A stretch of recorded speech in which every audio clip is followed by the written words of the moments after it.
kāda tavuprāt atšķirības starp, ka mēs esam crossfit entuziasti, un tad ir cilvēki, kas tiek uz spēlēm.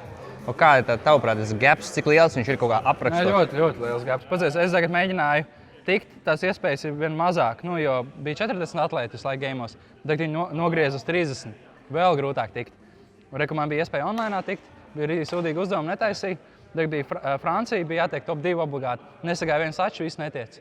Vai nu tu brauc triecies vēl uz Ameriku vai uz kaut kādu Koreju, kur arī ir viena vai divas iespējas. Jā, bet tas līme. Ko tu domā to uz sacensībām? Jā, cik grūti tikt, cik gadus, ja kāds teica, skatās, viņam 17, 18 gadi, cik viņam gadi jātrenēs, lai vispār būtu iespēja tikt? Viņš var trenēties, mēģināt saprast, vai viņam vispār ir iespēja, jo tomēr tur jābūt jāsaliekās daudziem punktiem, tur jābūt talantam kaut kādās sekcijās, vai tu esi super eksplozīvs, vai naturāli super izturīgs. Kaut kam tur jābūt. Man ritīgi izturība tā, bet man iegriež, kad man nav eksplozīvais pietrūks un tieši spēks. Procentuāli, kaut 10% pietrūks tieši tam snatcham, varbūt, vai clean and jerkam. Kādreiz bija vieglāk tikt uz gamiem, kādreiz Latvijā pirmais. Tas bija viens gads tikai tāds, ka viņi paņēma visus. Kāds bija, pagaid nesapratu? Ja tu esi pirmais valstī numurs, tu tiec.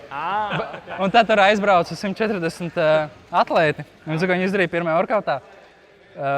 Top 75 pēc pirmā workouta. Tiek tālāk, 75 brauc mājās.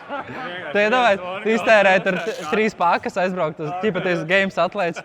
Pirmajā workoutā tu izgāzies. Un viss, protams. Tur bija pirmais workouts rope climbi un snatch ar 80. Tur aizbrauc no Āfrikas tāda atlēta, kas 80 nevarēja uzsnačot. Viņš izgāja uz lauku un noskrēja to apli, uzkāpa pa virvi un viss beidzās game. Bet tas nebija pareizi, protams. Vislabākais ir 40 atlēti, tas ir standarts.